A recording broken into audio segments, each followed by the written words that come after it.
आज सुबह जब मैं अखबार पढ़ रहा था तो मुझे यूपीए का कार्यकाल याद आ गया, 2004 से लेकर 2014 तक।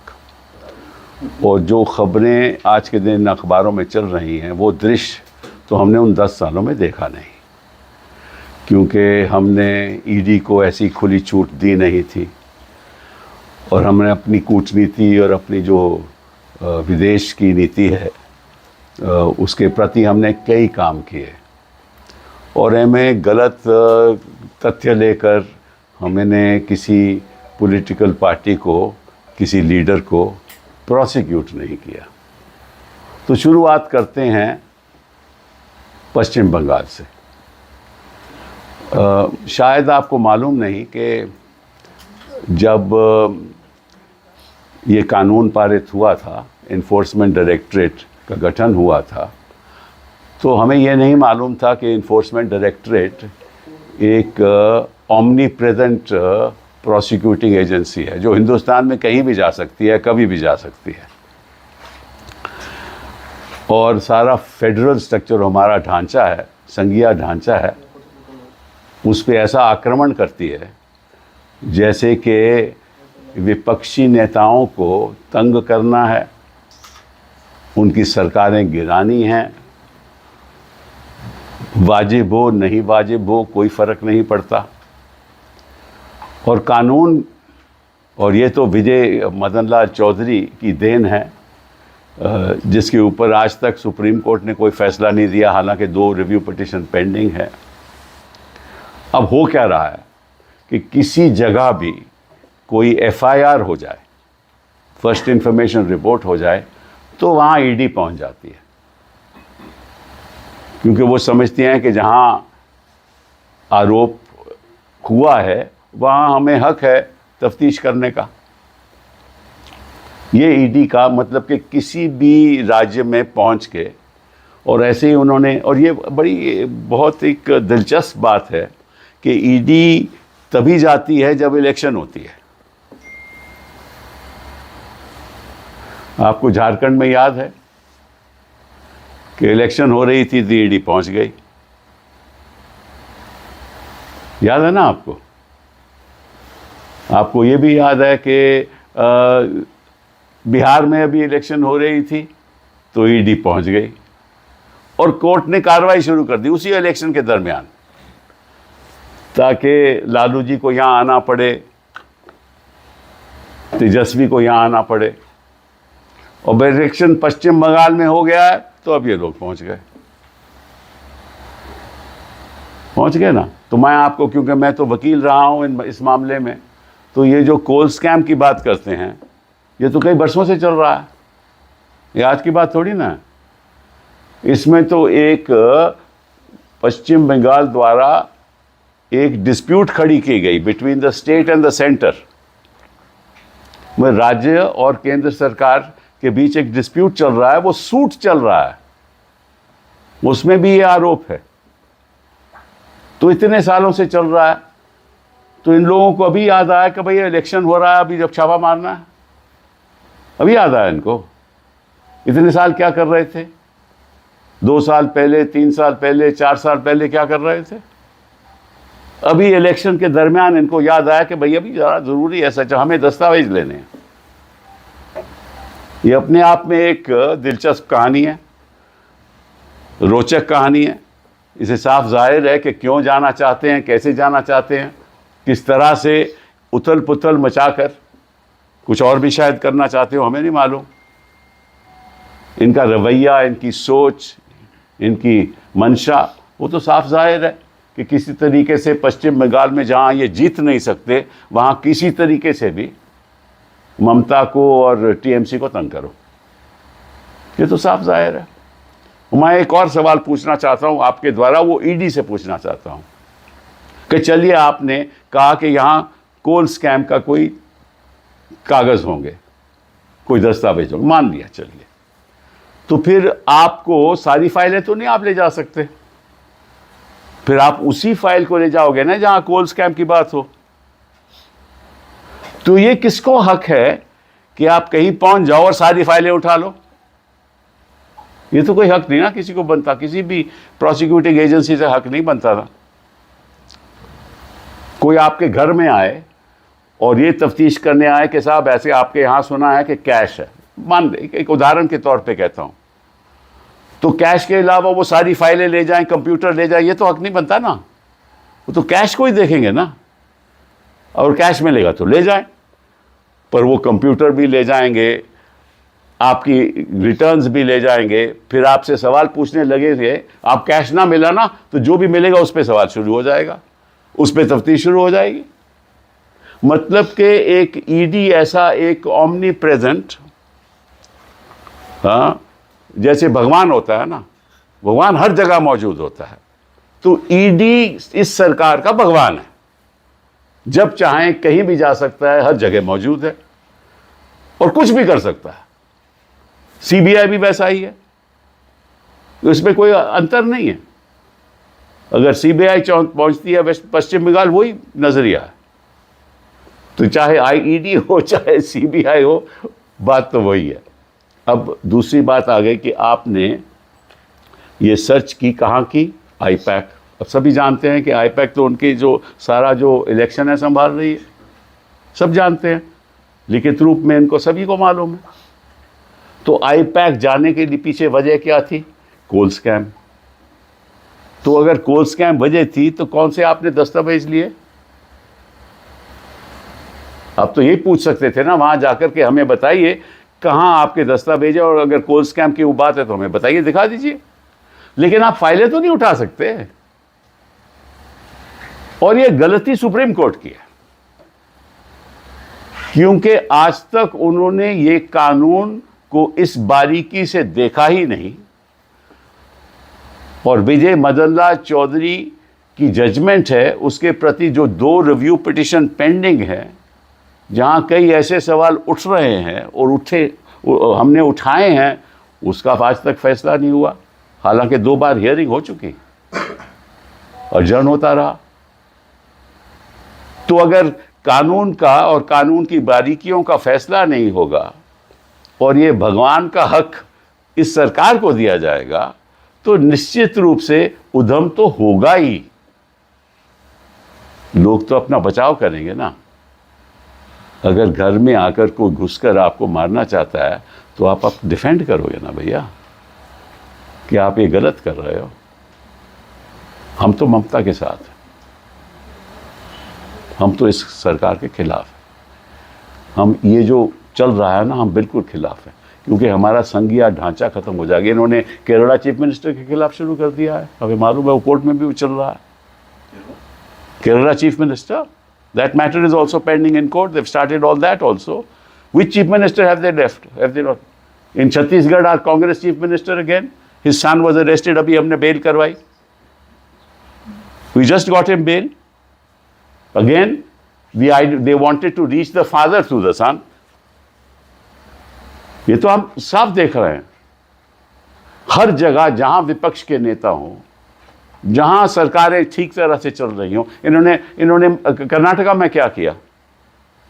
आपको याद है कर्नाटका में क्या हुआ?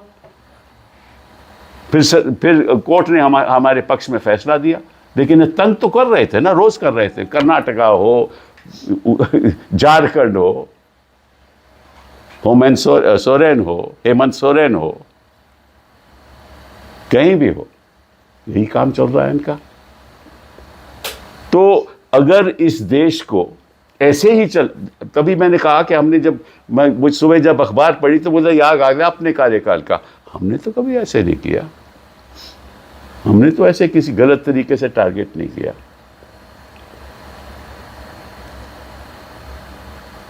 और आपको याद होगा कि तेजस्वी जब इलेक्शन लड़ रहा था, उसको भी इन्होंने बुलाया, कोर्ट में बुलाया, याद, इलेक्शन के दरमियान। अरे भैया, वो 2004 और 2009 का वाक्य है। It's an incident of 2004 to 2009, and they are trying to disturb in 2025. इतने साल क्या कर रहे थे ये? क्यों बैठे हुए थे? इलेक्शन आएगा, भेजेंगे, तंग करेंगे, इनकी इलेक्शन कैंपेन की डिस्टर्बेंस होगी, हम जीत जाएंगे। ये इनका मकसद है कि किसी तरीके से इस सरकार को गिराओ। इसके पीछे लक्ष्य एक है। और जो बोलते हैं ना, दंड भेद सब कुछ का इस्तेमाल करो, यही करते हैं ये। तो ये गलत है और मैं समझता हूँ कि वक्त आ गया है कि ये सारी बातें, इन पे सुप्रीम कोर्ट को गौर करना चाहिए, नहीं तो ऐसे संघीय ढांचा गिर जाएगा और इस देश की जनता स्वीकार नहीं करेंगी। पहली बात तो ये। अभी दूसरी खबर, हावर्ड लटनिक की खबर। अब मैं पूछना चाहता हूँ आपके द्वारा हमारे प्रधानमंत्री जी से, हमारे विदेश मंत्री जी से, कि आपके कार्यकाल में कौन सी ऐसी उपलब्धि हुई विदेश नीति में जिसका हम खुद ढिंढोरा पीट सकते हैं? ये सवाल है मेरा। हमारे कार्यकाल में क्या हुआ? और पहली बार मेरा ख्याल विश्व के इतिहास में हुआ, और उसका श्रेय डॉक्टर मनमोहन सिंह और हमारी सरकार को जाता है। क्या हुआ वो? कि हमने नॉन प्रोलिफरेशन ट्रीटी पे दस्तखत नहीं किए थे, और हम चाहते थे कि हमारी एटॉमिक एनर्जी के द्वारा हम लोगों को बिजली की सुविधा दे सकें। ये हमारा लक्ष्य था। और अंतर्राष्ट्रीय रेजिम हमें ये हक नहीं देती थी कि हम ऐसा कर सकें, सिविल न्यूक्लियर एनर्जी पैदा कर सकें, क्योंकि हमें वहाँ फिसाइल मटेरियल ज़्यादा चाहिए था, प्लूटोनियम चाहिए था, वो हम ले नहीं सकते थे, हमें दे नहीं सकता था कोई। तो फिर हमारी ये कूटनीति के द्वारा, हमारी विदेश नीति के द्वारा, डॉक्टर मनमोहन सिंह की लीडरशिप के अंतर्गत, जो हमारा प्रेसिडेंट वो था अपना बुश, उन्होंने हमें, हालांकि नॉन प्रोलिफरेशन ट्रीटी से हमने साइन नहीं किया, उन्होंने फिर भी समझौता किया हिंदुस्तान के साथ कि आप ये कर सकते हो। पहली बार विश्व में ये हुआ ना, ऐतिहासिक है, पहले कभी नहीं हुआ। ऐसे कभी प्रेस कॉन्फ्रेंसेस नहीं हुई जो हम देख रहे हैं। हम तो चाहते हैं कि अगर कोई हिंदुस्तान की अखंडता के खिलाफ, हिंदुस्तान की आर्थिक नीतियों के खिलाफ, हकों के खिलाफ कोई आवाज़ उठाता है तो सारा देश प्रधानमंत्री के साथ खड़ा होगा। लेकिन ये आपदा कौन लाया? ये बेसमझी की बातें किसने की? हमने तो नहीं की। हमने तो नहीं कहा अब की बार ट्रंप सरकार। वही ट्रंप आज आपको क्या कर रहा है? वो पिछले 2014 से लेकर अब 2025 हो गए, 11 साल में आपने कौन सी ऐसी उपलब्धि की है राजनीति, कूटनीति में और विदेश नीति में? कोई एक उदाहरण दे दो।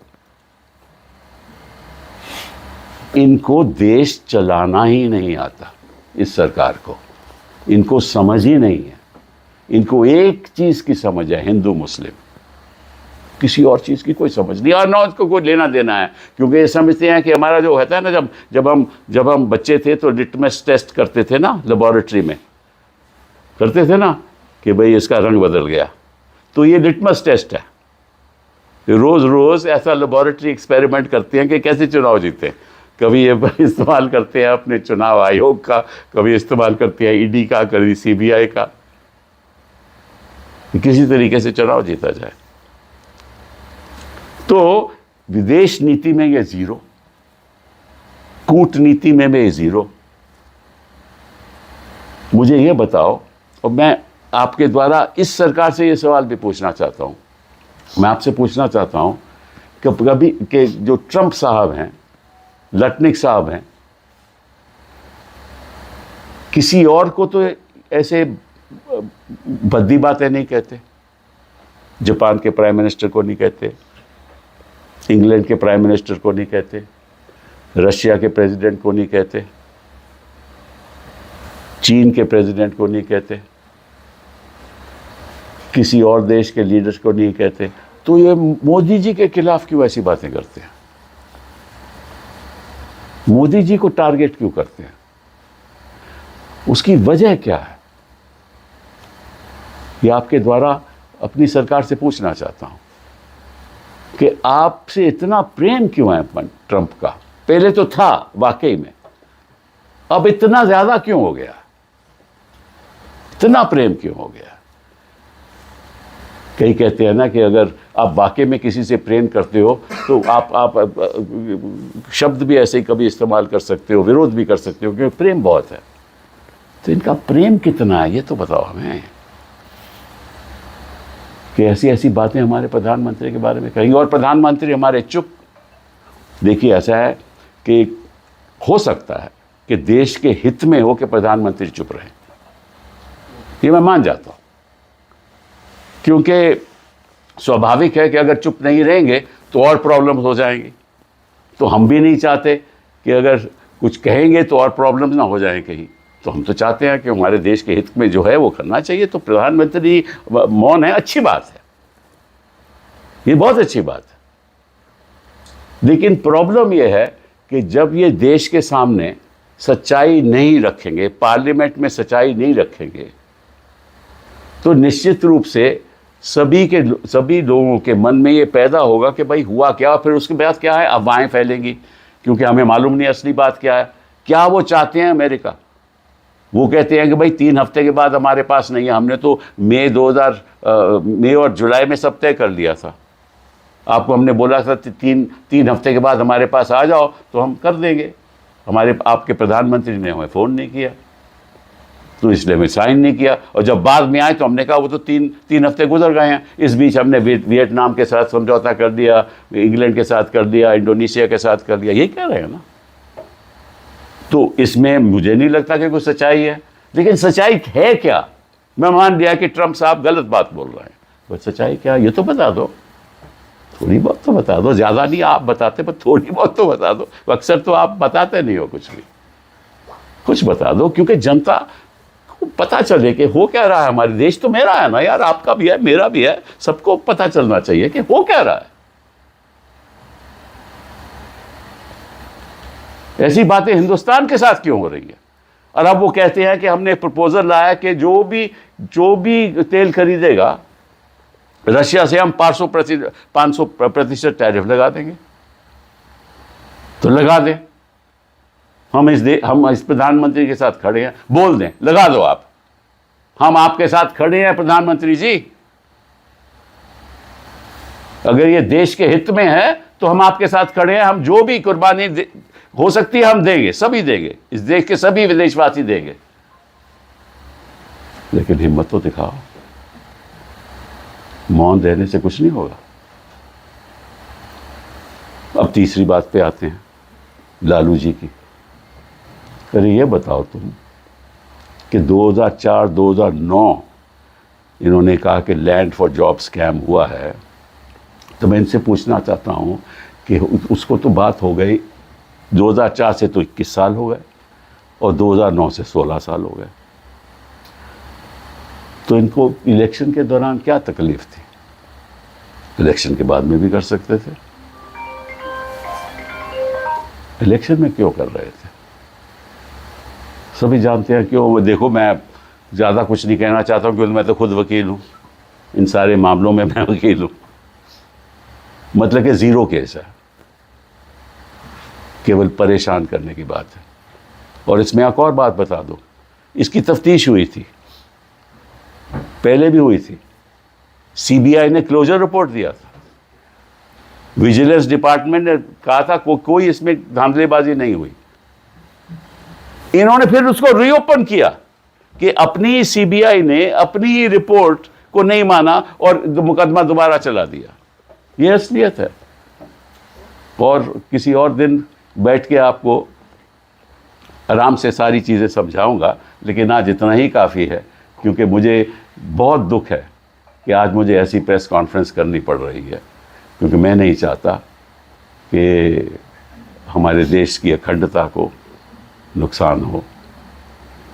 बहुत बहुत धन्यवाद। सर, एक जो ईडी है उसने भी एलिज किया है कि ममता बनर्जी ने इन्वेस्टिगेशन को ऑब्स्ट्रक्ट किया, उसमें इंटरफेयर किया, इंटरवीन किया, वो वहां से नहीं, पहले ये तो पता है इन्वेस्टिगेट क्या कर रहे थे, तभी पता चलेगा ना कि कैसे इंटरफियर किया। अगर उनको दस्तावेज चाहिए थे कोल स्कैम के, यही है ना, अखबार में तो यही है, ठीक है ना। तो फिर उनको पूछना चाहिए था कि आप मुझे बताइए, आप मुझे एक्सेस दीजिए से आपके कंप्यूटर से, हम कुछ ले नहीं जाएंगे, हम पता करेंगे, देखेंगे अगर इसमें कोल स्कैम की बात है वो हमें दीजिए, आप कर सकते हैं।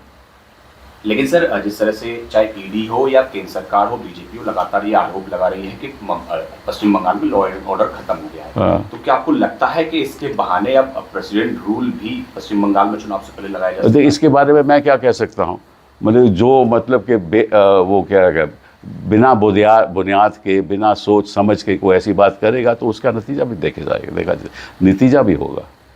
मैं समझता हूँ कि पहले तो ये कभी सत्य हो ही नहीं सकता जो आपने कहा है, क्योंकि ऐसे कोई बेवकूफ़ी बातें कोई सरकार नहीं करती, ठीक है सर। और अगर 2/3 अब जीत रहे हैं ना, तो 3/4 पे जीतेंगे, 3/4 विक्ट्री होगी फिर। सर आपने कहा कि जो ईडी का कानून है उसमें सुप्रीम कोर्ट की गलती है, उन्होंने कानून नहीं, मैंने नहीं कहा, मैंने कहा सुप्रीम कोर्ट सुनवाई करनी चाहिए और इसको स्पष्ट तरीके से कानून की बारीकियों को ईडी को और सीबीआई को बताना चाहिए, ताकि इस किस्म के वाक़े अभी नहीं हो, आगे नहीं हो।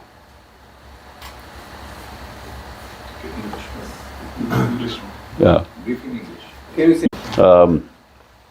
If I really look back at the time of the UPA government, and in fact after the year 2000, we are 25 years into the 21st century. I was thinking, which are the milestones of foreign policy? Which are the milestones of foreign policy? Quite frankly, and I asked this government through you as to what foreign policy milestones have they been able to achieve since 2014. And I can't think of any. Whereas if you look at our time, the UPA time, as you know that India had never signed the Non-Proliferation Treaty called the NPT. And therefore we wanted that for alternative forms of energy, we should be entitled to produce electricity by setting up nuclear plants. But we could not do so because of the international regime, because we were excluded. We were denied that access because of the fact that we had not signed the NPT. But it was at the instance of our then foreign minister, of our then ambassadors, of the prime minister under the UPA government, that we were able to persuade President Bush to in fact make that exception. First time in the history of the world, since the new order was set up after the Second World War, this exception was made. It's not made for Pakistan even. That's a milestone in the history of this country in foreign policy. Of course, the mainstream media has forgotten it because their memory is very short. Their memory is only contemporary, how to support Modi ji. Right? That's your mainstream media. But I'm asking them through you as to what is it that they have achieved in terms of foreign policy. Look at the relationship between now, between us and the United States of America. They have imposed the highest barriers on tariffs on us, 50%. Vietnam is 20%. All of the other countries in South Asia is less, wherever they have entered into agreements, whether it's Indonesia or others. 50% on us. That is the BRICS countries. They are targeting the BRICS countries. Why? And have you ever heard of President Trump talking in such a unpleasant fashion about any other leader of the world in the course of his press conferences? Like this, attributing matters to our foreign policy or our decision making, saying that it is because of him that in Pahalgam and the conflict that took place was stopped. Now, I don't believe him. I'm not saying that I believe him. And that the trade agreement could not be signed with the United States of America between May and July 2025. Sorry, last year, May and July, last year, not 2024. 5 sir. 5. Okay. May of 2025, because we were late. They gave us 3 weeks and they expected the Prime Minister to call him. I don't think that any President of the United States should expect the Prime Minister to call him for a trade deal. But anyway, if he has said so, there must be some response. But why are you not responding? And why should the President of the United States say such things about my country, my Prime Minister? He's my Prime Minister. Why should he say such things? Has he said it about the British Prime Minister, Japanese Prime Minister, President Putin, the Chinese leaders? No. Or any other country? No. He has misbehaved with Zelensky, yes. But other than that, I don't see. And why should this be done by my country and my Prime Minister? Now, I understand that in certain matters it's important to be silent. Because if you break your silence and you say something, it may have consequences in the country which you don't want. So it's in the national interest to remain silent. But at least tell my country and my people as to what you are doing. What are the problems in the trade deal, in the negotiations of the trade deal? Do they want the agricultural sector to be opened up completely? Do they want the dairy sector to be opened up completely? And if the country with whom we have the maximum exports, as it is, those exports have been, at least to the extent of 20 to 30%, have been affected. But US is the largest trading partner of India. And therefore, naturally, if any contradiction is done and President Trump doesn't like that contradiction, it may have impacts. And now that he has proposed that there will be a 500% tariff, if any of our entities or our government somehow directly or indirectly has access to Russian oil, then even a 500% tariff can be imposed. Now, this is a threat to our economy. And I want to say this to the Prime Minister, that we stand by you. The country will stand by you. Nobody can threaten our sovereignty, our economic prosperity or economic sovereignty. Nobody can do that. And we'll make the sacrifices that we have to make. But at least have the courage to say something. At least when you were in opposition, you had the courage to say everything. And now that you are in power, you have no courage to say anything. Is that fair to the people of this country? Is that fair to your image? You are what you say.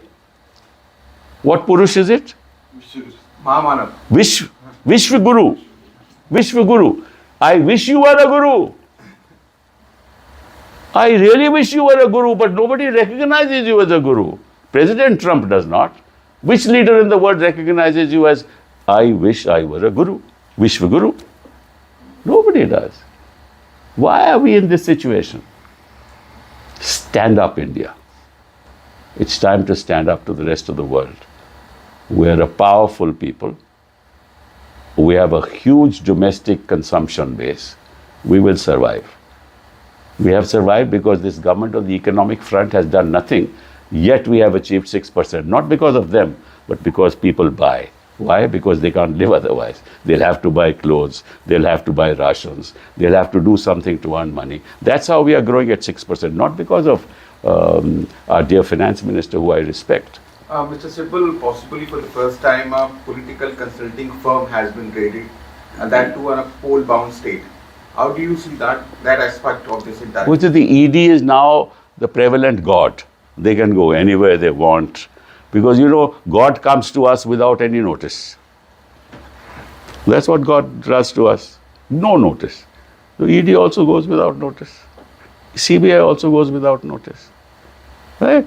And that's the power that has been given by Vijay Madan Lal Chaudhary.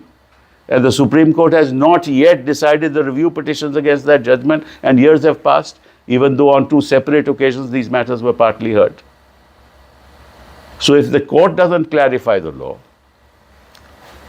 And these fellows run amok, right? Like a wild horse. And if they go to IPAC for the purposes of coal scam, they should take access the documents to find out if there are any documents about coal scam. Ask them.